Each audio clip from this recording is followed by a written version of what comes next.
If you don't know exactly what you want, or you let yourself get beyond that into something general, you're not going to achieve it. Clarity is power. You got to know the specific result you're after. What do you want? Why you're doing it? Because you know what? You may get a big goal. Somebody says, I want to make $1 billion. I want to bring peace to the earth. Why? Life thus far. Is it giving you what you want?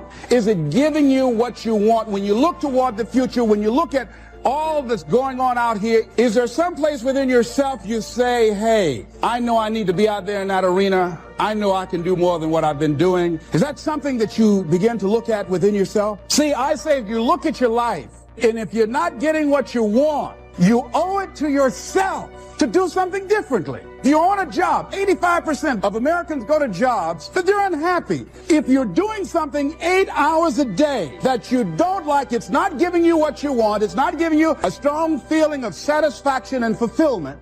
If that's what it is, you owe it to yourself to start strategically working to change directions.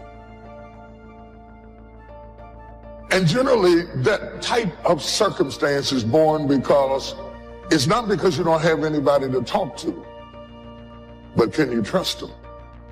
Eventually, even the most disciplined amongst us, the corners of your mouth will droop down. Your smile will turn into a frown. Eventually, even if you have to wait till everybody's gone to sleep, a tear will run across the bridge of your nose because you're dealing with stuff that is so deep and so complicated that you feel like you're in it by yourself. But you are not alone in the battle. You're not alone in the struggle, that God has a strategy. And when it's all over, you're going to see that even though you couldn't see him, he was there all the time. Most people will resist change. Most people will fight change as if change would be worse than what they're experiencing. Most people will not challenge the unknown. They won't just step out there. See, there are certain things that's got to be in place. They got to see it all together. And life isn't like that. That's not how you grow. As you begin to look toward the future, begin to know that whatever it takes for you to create that, you got that. You've got genius in you. You've got goodness in you. If you decide to take the initiative to change the current quality of your life, I say to you that you will find that the universe is on your side. What do you do when you tried and failed and you want to quit and you want to give up? Because trying again means hurting again, means risking again, means believing again, means hoping again. Sometimes you can be blessed and be unhappy because even though things are going right, they're not going according to what you had believed and expected, and you know that something is missing out of your life. What do you do when something is missing out of your life and the things that replaced it do not compensate for what you lost? I've always been told how average I can be. Always been criticized about being average. But I want to tell you something. I stand here before you, not listening to those words, but telling myself every single day to shoot for the stars, to be the best that I can be. Good enough isn't good enough if it can be better, and better isn't good enough if it can be best. Turn your wounds into wisdom. You will be wounded many times in your life. You'll make mistakes. Some people will call them failures. But I have learned that failure is really God's way of saying, excuse me, you're moving in the wrong direction. Other than death, all failure is psychological. Other than death, all failure is psychological. Think about that. If you aren't dead, then it's just psychological. Does not mean that you won't lose some battles, because you will. We all will. But it does mean that as long as you don't surrender, as long as you don't give up, as long as you don't quit, then you haven't failed. It just means you've made a temporary tactical retreat, a brief withdrawal, so that you can regroup and reattack. If you get beat, unless you're dead, you are not defeated. And you have not failed. What you've done is you've learned.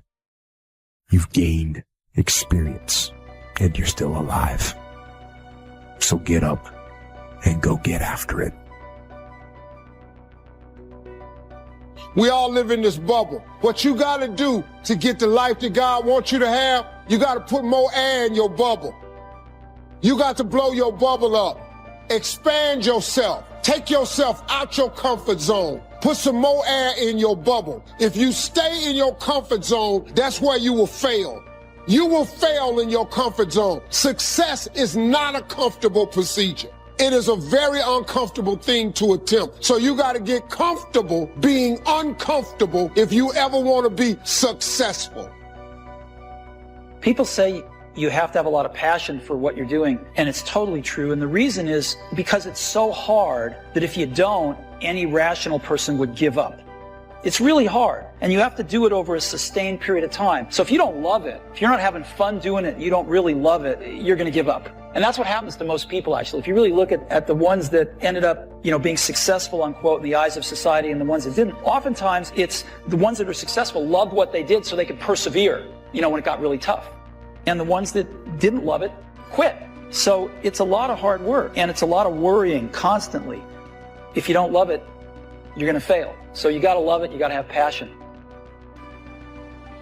If you think ordinary's cool, ain't no problem. It's some really wonderful ordinary people. But if you are sitting in this room and you have extraordinary aspirations, then you're going to have to do extra. You put extra on top of ordinary and you come up with extraordinary. It's no other way. But here's the fact. All of you have extraordinary capabilities. All of you. You have to decide if you are willing to do the things to put you in that category. Rich people don't sleep 8 hours a day. That's a third of your life. He who loves to sleep and the folding of hands, poverty will set upon you like a thief in the night. You don't have to live worried, focused on the problems, wondering why it happened. You know a secret. You have favor in the storm. You know what was meant for harm, he's turning to your advantage. Here's the key. The enemy wouldn't be fighting you if you weren't a threat. Oh, get ready. Favor is about to turn things around. Favor is about to catapult you to a new level. Favor is not going to keep you from the storm, but favor will bring you out of the storm. We don't understand everything that happens. Sometimes life is not fair, but you have to trust that God knows what He's doing.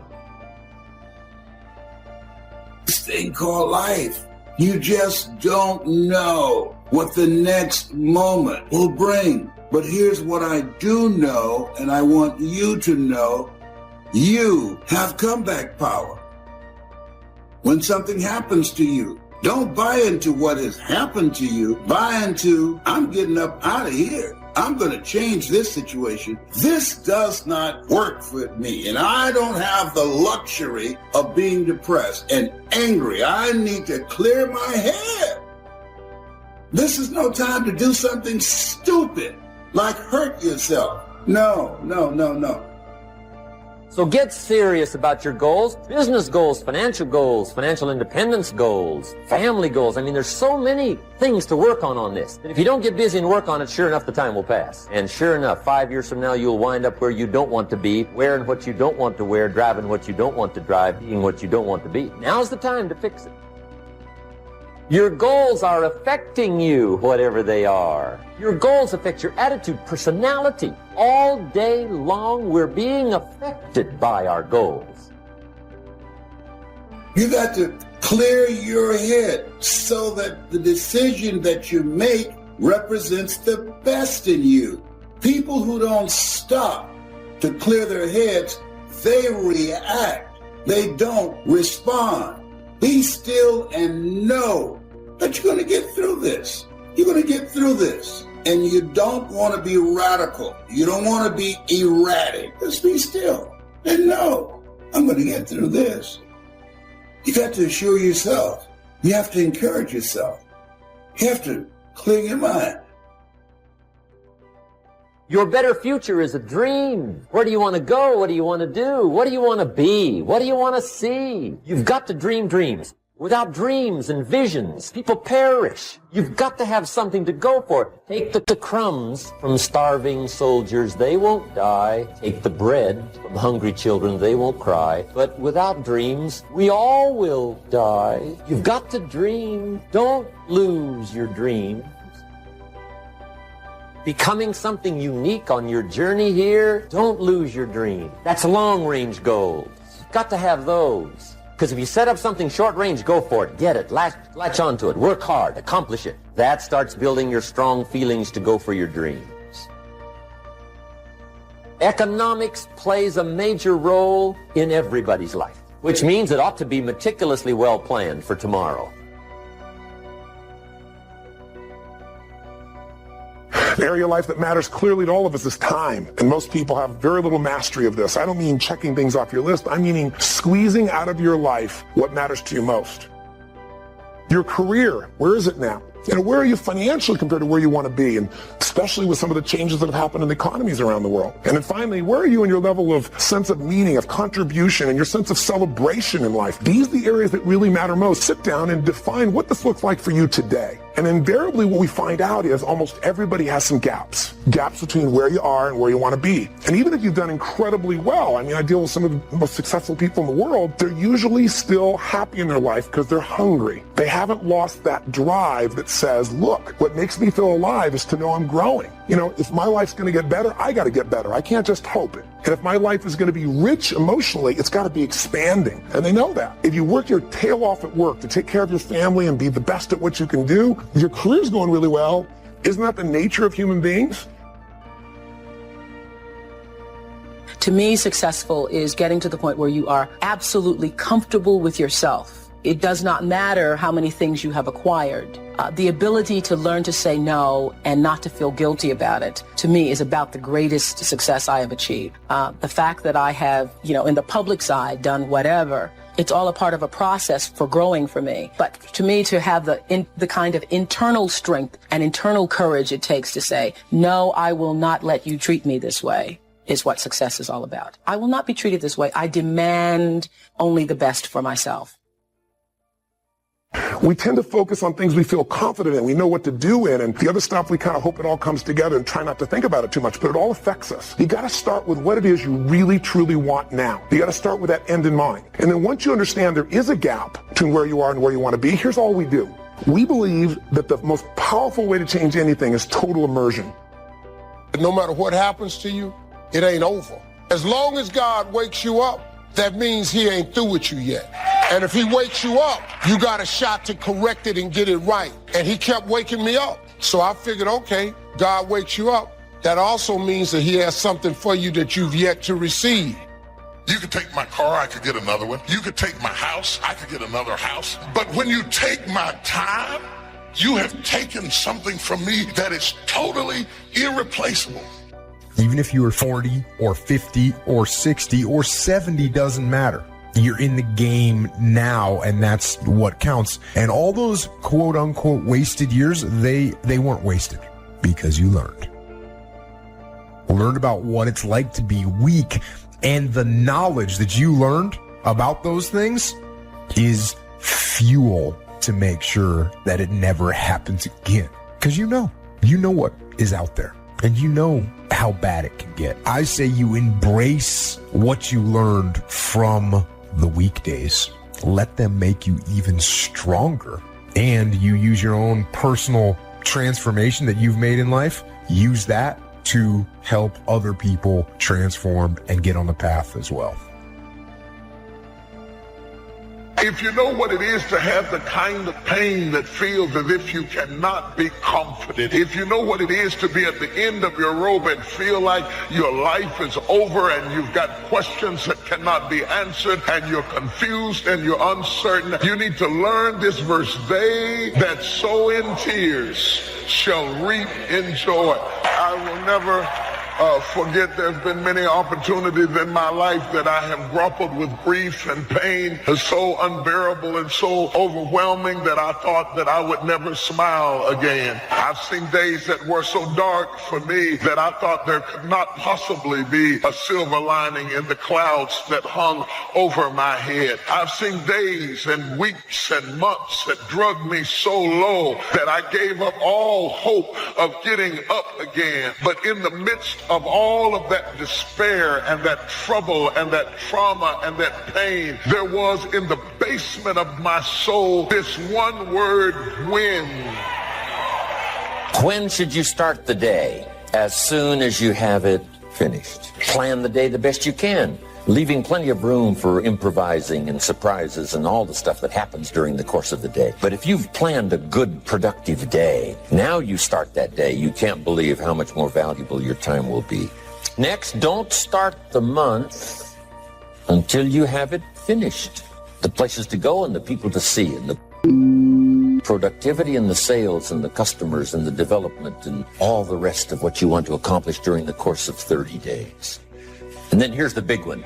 This is really challenging. Don't start the year until you have it finished. To the best of your ability. It can't be finished like minute by minute. But in terms of the sweep of what you want to accomplish, make sure that that's set and ready to go. And it might get all upset. And it might get torn up and you do anew. And you make so much progress the first 90 days that now you've multiplied it all by 2, by 3. Because that happened to me. I thought, wow, this is going to be a great year. By the time I'd finished the 3rd month, I'm rolling. So many things are happening. I revised my whole year's plan. Don't let anything overly bug you. Because remember now, you don't have to do anything. Someone says, well, I got to get a handle on my time. The answer is no, you don't. If you want to let it all go, you can let it all go. Somebody says, you ought. Jot this down. Ignore all the you oughts or you should. Take charge of your life. Take charge of your time. Take charge of your resources, which we're going to talk about next. Take charge of your health. You're the one that's responsible for it. It's not a requirement of society that you not have a heart attack and take care of your family, but you must make it a requirement of yourself. You will be okay. Nothing has been wasted. Like I say, successful people don't make the right decisions, they make their decisions right. And you have an opportunity right now to make things right inside and out. When you say you're depressed, you've got to understand that depression is the opposite of expression. So what you're literally doing is stuffing down and depressing something that wants to come up and rise out. I wouldn't be surprised if you had like jaw, ear, or neck pain having to do with expressing yourself, speaking your truth. So, yeah, you're depressing yourself. Stop it. Speak up. Speak your truth. Now, right, once you get that off your chest, now it's time to turn the flashlight in and discover what your truth is. We are living in a generation of the dumbing down of ideas because we have traded effectiveness for busyness.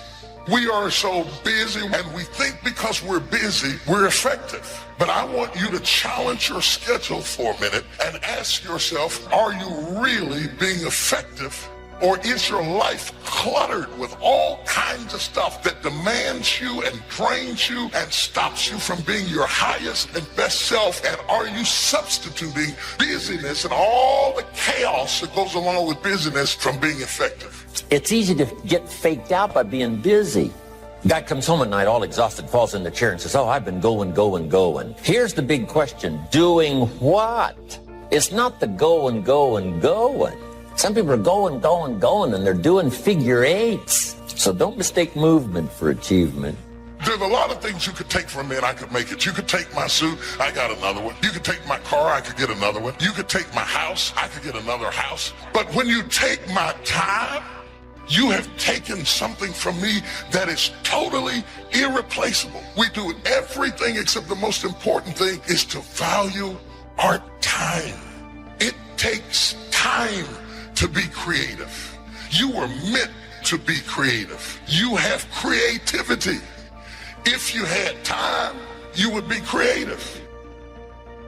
better have a valued goal, because otherwise you can't get any positive motivation working out. And so the more valuable the goal, in principle, the more the microprocesses associated with that goal start to take on a positive charge. Well, you get up in the morning and you're excited about the day. You're ready to go. What you do is you specify your long-term ideal. You do that in some sense as a unique individual. You want to specify goals that make you say, if that could happen as a consequence of my efforts, it would clearly be worthwhile.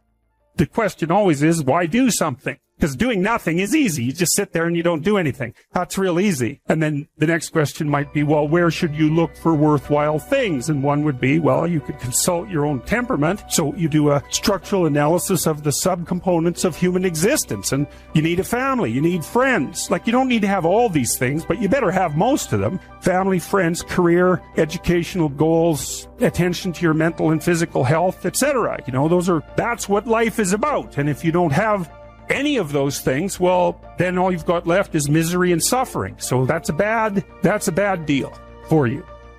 Don't mistake courtesy for consent. If somebody's pleasant and they nod, you say, oh, they're going to buy. No, they're courteous. You can't mistake courtesy for consent. Now, here's a big one, concentration. I had to learn this. All those years ago, I'm in the shower trying to compose a letter. Found it turns out to be a strange letter. So here's what I learned to do. Save the work till you get to the office. Save the work till you get to the work. Don't try to get to the office on the way to work. On the way to work, enjoy the way. In the shower, enjoy the shower. Then go to work when you get to work. Concentration.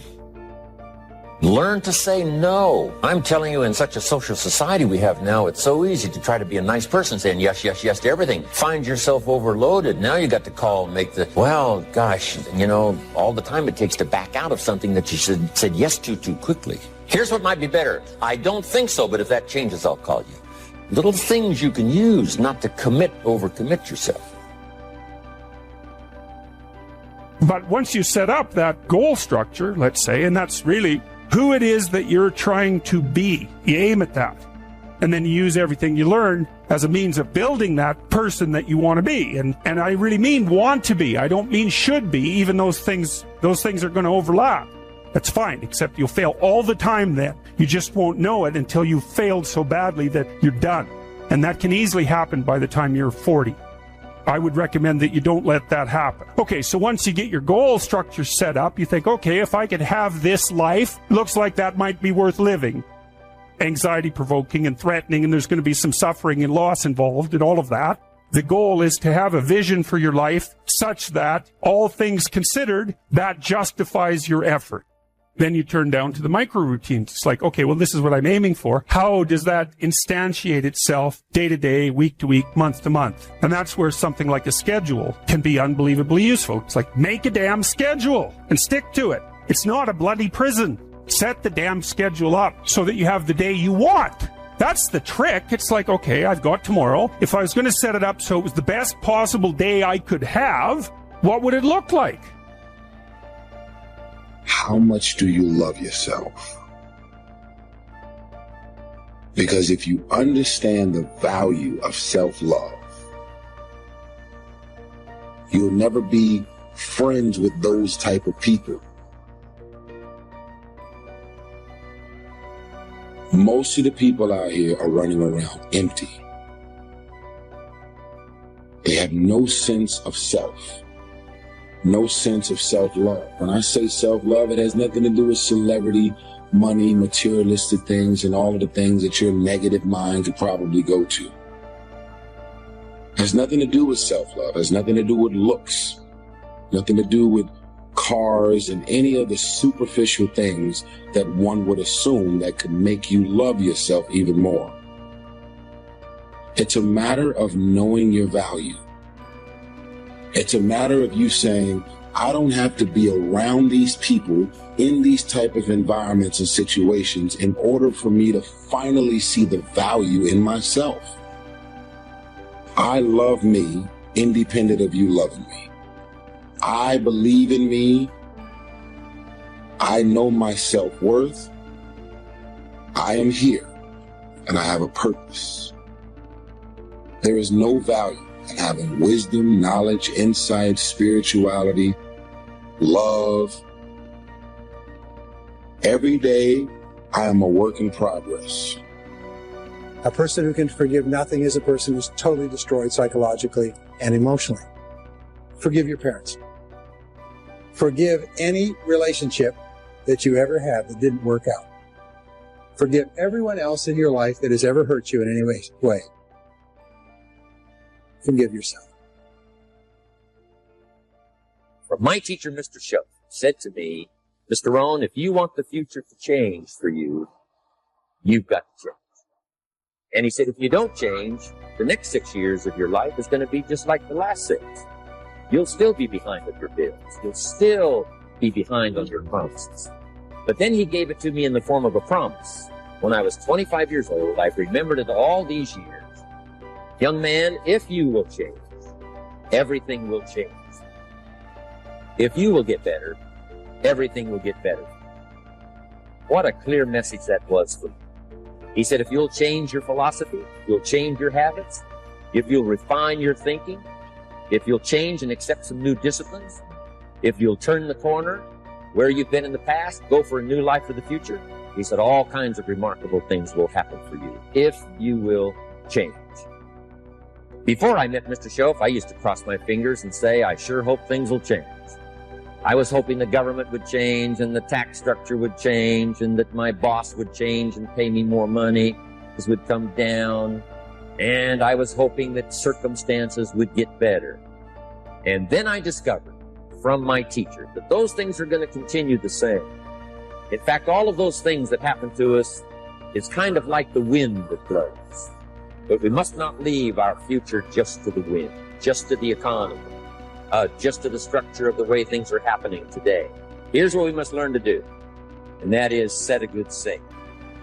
And if you'll learn to set a good sail, and that's what my teacher taught me in those early days. He said, Mr. Rohn, the wind is going to blow however it's going to blow. Politics are going to be politics. The economy is going to be the economy. And however it turns out, that's the way it's going to be. What you must learn to do is not to wish for a better wind. That's naive. The key is to wish for the wisdom and the skills and the learning so that you can set a better sail. And so that's what I did at age 25. I went to work not on the economy. I went to work not on the community. I didn't go to work to try to change the government. I didn't go to work to try to change my boss or the company. I didn't go to work to try to change circumstances. I went to work to try to change myself. And I picked up that promise. My teacher shared with me that if I would change, my income would change. If I would change, my bank account would change. If I would change, my future would change. And sure enough, his promise came true. The first 6 years of my economic life, I wound up broke. Those pennies in my pocket, nothing in the bank, behind on my promises. The second 6 years of my economic life, I wound up rich. But interestingly enough, the second 6 years of my economic life, the government was about the same and the economy was about the same. You know, the companies were about the same. What they paid was the same. Circumstances around me were the same. You know, my negative relatives were the same. But I was not the same. That's how my life changed. Things started working for me, changing my life all those years ago. You don't have to change what's going on out there. That's the wind that's blowing. All we have to do is change what's going on in here. Forgiveness is giving up the hope that the past could be any different. I think for myself, and I know many of you, you think forgiving means accepting what has happened to you. Well, it is accepting that it has happened to you. Not accepting that it was okay for it to happen.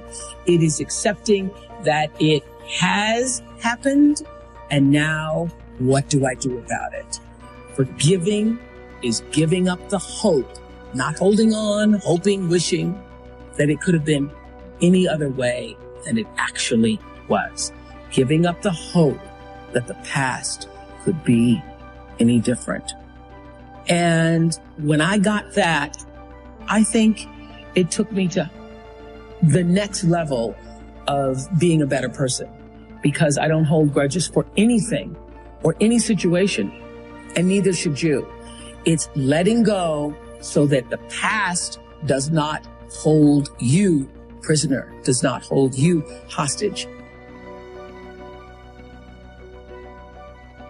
And now there's several ways to do that. The first subject he called personal development. We must learn from personal experience. Pretty simple. Learn from what happens to you. Take a look back over the last few months. Did you make some mistakes? How could you correct those for the future? Take a look back over the last year. Have you done it right or done it wrong? Let's correct it for the next year. Mr. Schoaf asked me when I first met him, he said, Mr. Rohn, how are you doing? You've been out there now 6 years. And I said, I'm not doing very well. He said, I suggest you not do that anymore. What a simple, swift analysis to my situation. He said, if you keep doing it, the next 6 years will be like the last 6. You don't want that to happen. Let's make the changes. So learn from your personal experience. Second, other people's experiences. That's me. Other people. That's your teacher. That's your friends and colleagues. The people you meet that can pass along to you their experiences, what's happened to them, the mistakes they made, how they corrected them, how they changed their health, changed their bank account, changed their income, and changed their future. Other people. Now, there's two kinds of people to learn from. One is failures. It's too bad failures don't give seminars, right? That would be valuable. Have them tell you how they lost it all and threw it all away, threw their health away, and threw their friendships away, and things didn't work out well. That would be valuable. But now then, we must also learn from positive people that have done well. They've got the health, and so we ask them, how did you become so healthy? They've got the skills, so we ask them, how did you become this skillful? They've got the income, so we ask them, how did you get here in such a short period of time? So now, here's what's important in personal development. In learning from other people, we learn, number one, by observation. We learn what we see. We watch people that are successful in what they do. In sports, we watch their disciplines. In business, we watch their disciplines. Second, we learn by what we hear. Learn by listening. And then listen to the sermon on Sunday morning. Listen to the lectures. Listen to the teacher. Listen to someone who's got something good to say. And then number three is vitally important on personal development. That is, read all the books you could possibly read in your lifetime. Mr. Schoaf got me started on my library. Got one of the better libraries. And then I started keeping a journal. One of the major things my teacher taught me was to keep a journal. He said, don't trust your memory. If you hear something good, just make a little note and write it down. So I would suggest you do the same. Things that impress you, a poem that impresses you.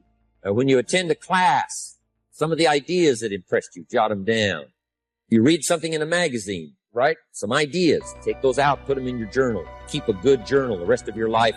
This will serve you well. So I want the same thing to happen to you. Value capture that you can resort to later. Go back over it, review it, and let it become valuable to you. So that's my first subject, personal development. Work harder on yourself than you do on yourself. Develop the skills. Learn the lessons. Take the classes. Absorb all that is being taught to you these days. And then later on, of course, you can sort it out, what's valuable to you, and how to refine it for your business and for your life and for your future. The main thing is to get it and start this process of personal change, personal development. And let me say it one more time. If you will change, everything will change. You'll never be the same. You'll keep growing. As you look back on a few months, look back on a few years, you won't believe the progress you can make. Economically, your relationship with your family, your friends, telling you that whole process of committing yourself for personal change, personal value, can really make your life unique and worthwhile. And he just said, son, if you think you can make it, get on out there and get discovered. My father was born in 1914. It wasn't good. My grandfather was a slave. My grandfather was born into slavery. My grandfather was a slave till he was 12. So my background of people becoming successful was life. And my dad was the only one who believed it. Everybody else told me no. Laughed at me, all kind of. When you're going through stuff like that, man, it's pretty easy. I almost gave up. You know, everybody has a turn back moment. I almost gave up a couple of times because it got pretty hard for me. I was going to ask my father could I come home and stay there for 3 months and get a job, because my father had a rule for all the boys: once you leave the house, you can't come back. He was pretty strong with that. The girls could come back home anytime they wanted to. The boys, you can't come back here. So calling him and asking him, could I come home, was pretty tough. And then I got a phone call. Remember back in the day, you had an answer machine and you could press in a code and you could play your messages back. I was about to give up and I pressed the code one day, and there was a guy named Chuck Sutton from Showtime at the Apollo. And he said, hey, we got a gig for you Sunday night. If you could get here, we'll put you on TV Sunday night. It was a Thursday. I'm in Florida. I got $35. I'm homeless. I'm fitting to give up. And I didn't have enough money to get to New York. And I sat there and I started crying on the side of the road. Man, I said, man, I finally get my shot to be on TV, and I can't even get there. So I sat there. When I got through crying, I said, man, let me call back and see if he said this Sunday. So I picked up the phone and I dialed again, and they said, yeah, this Sunday. And I got ready to hang up, but another message had come through, sis. And it said, doop. It said, Steve Harvey, this is Tom Sobel from the Comedy Caravan. If you're anywhere close to Jacksonville, Florida, if you can get there Friday night, I got $150 for you. I'm in Pensacola. So I jump in the car. I got $35. I drive to Jacksonville, Florida at the Punchline. I do the gig Friday night. They give me $150. I did so good, the guy asked me to stay over Saturday night. He paid me another $150. I got $300. See, life is cyclic. You're not, whatever experience you're having right now, it has not come to stay. It has come to pass. Not to stay, just to pass. It's just going through. The biggest challenge is to know what's happening. This is a part of this thing we call life. This too shall pass. And maintaining perspective, putting it in perspective. You have to be willing to break from the past to have the future you so desperately desire. You have to have the courage to allow yourself to honor the past as it was, to forgive those who need to be forgiven, to forgive yourself, and to acknowledge that everything led you to this point now. Everything. Let it go and begin to focus on developing myself. And I say to you, you're going to have people to do things to you. Things are going to happen to you. And the most important thing to do is to harness your will and let it go and move so you can grow, so you can get on with your life. It doesn't matter about what happens to you. What matters is, what are you going to do about it? What are you going to do now, Les? But if you want to begin to move into your own personal greatness, if you want to begin to really enjoy a happy, successful, healthy life, you've got to be willing to go against the tide. You've got to be willing to harness your will. So as you're in the process of reinventing your life, write a description of the kind of person that you want to be. What are the things that you must overcome? What qualities about your personality you know that you're going to have to change because those particular characteristics are liabilities to you? What are your assets? What are your strong points? Look at and evaluating yourself to make that determination. Other thing is that in order to get out of a rut, we need some coaching. Find some trusted critics. People that you know care about you and love you. There's some things that keeps us from growing and getting out of ruts. Number one, we identify with feedback. We take it personal when someone wants to give us some feedback on where we are falling short and tell us about our blind spots. We want to have everything being positive about us. We're not perfect.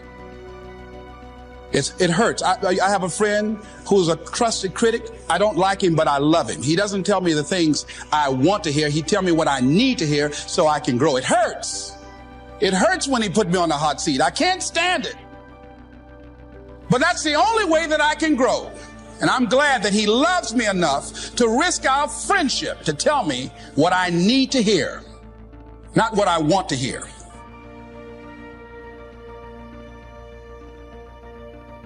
Now let's cover the second step, the setting goals. We need to take a look into the future. There are 4 things to consider in terms of attitude. One is how you feel about the past. Best advice I can give you on that is treat the past as a school. Let it teach you. Mistakes you've made, the things that went wrong, the things that didn't work. Don't use the past as a burden to carry. Don't use the past as a club to beat yourself to death.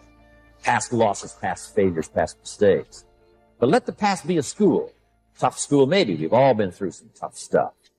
So if you feel good about the past, draw from it for experience and let it teach you. Then next is how you feel about the future.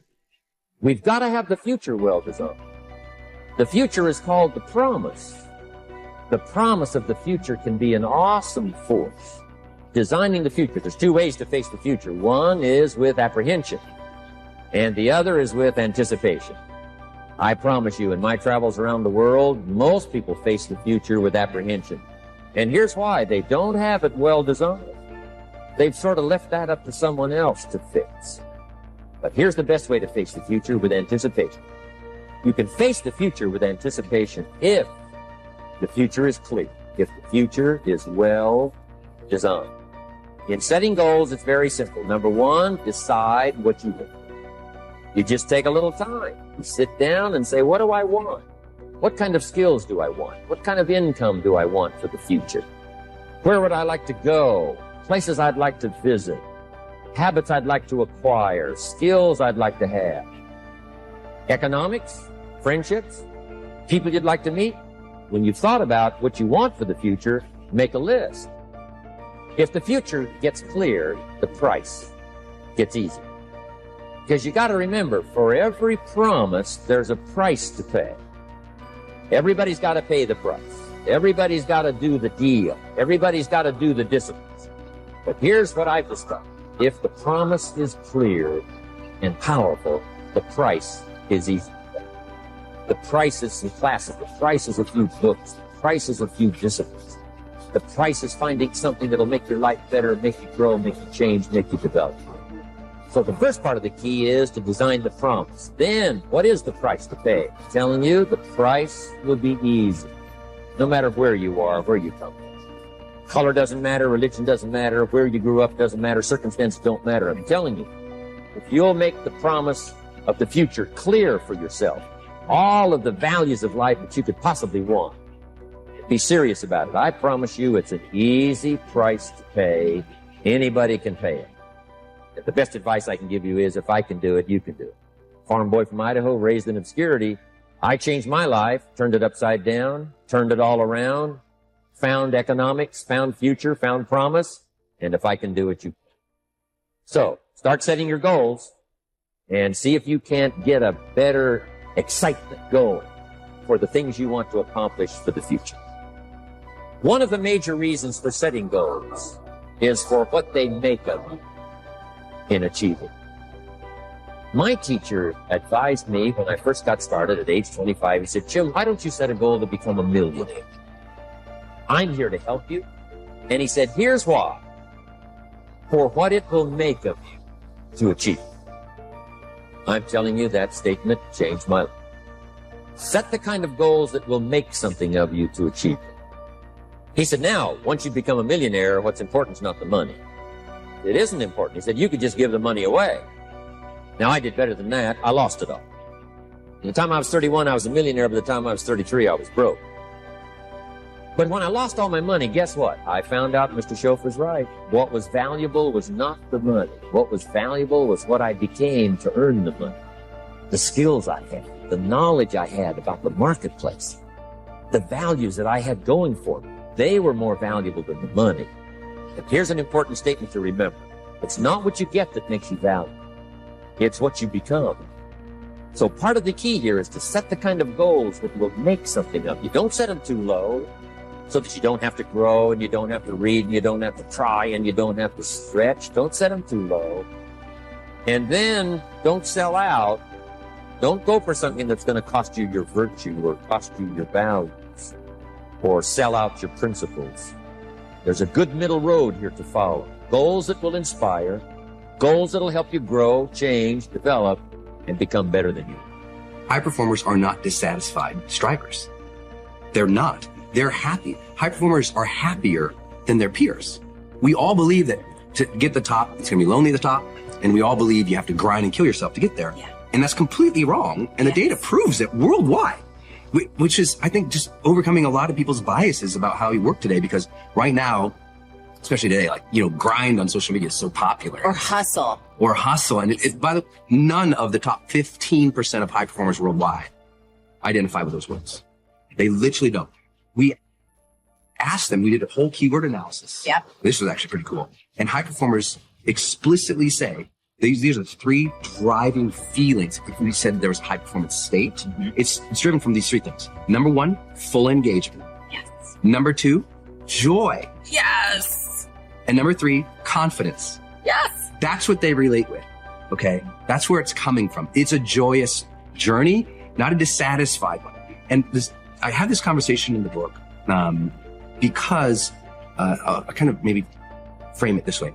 Each of these chapters opens with a vignette of somebody I worked with or a situation that I was in that demonstrated high performance. In this particular situation, I'm walking on a stage, thousands of people, after a very famous musician was out there and was telling the audience that person's secret to success. Remember, thousands of people. Yes. Their secret to that person, their whole speech, their secret to success was never settle. Never settle. Nothing is enough. Never settle. And never be satisfied. Never be satisfied. Always demand more. And I'm like, oh, my second slide, which was going to be on Jumbotrons in like 80-point text, was strive satisfied. I'm like, oh, I'm going to have to dispel this for all these thousands of people. I was totally freaked out. Yeah. But what I had to explain to people was not only the data, but it's this. If you're never satisfied, I mean, is it true that life is precious?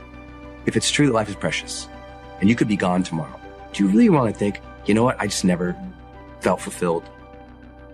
I never allowed myself to have a moment of credit. I never allowed myself to have a moment of peace. I never allowed myself to look at that and say, good job. That's not the way to live life. I think just at a spiritual level, it's a bad move. And this book doesn't really go into a lot of that. It's more about the science and the heart stuff. But I think it's really important that people realize your job is to strive satisfied. And if you strive satisfied more often, you will be more of a high performer. And if you never give yourself credit, you're always beating up on yourself, you're always thinking that's not perfect enough,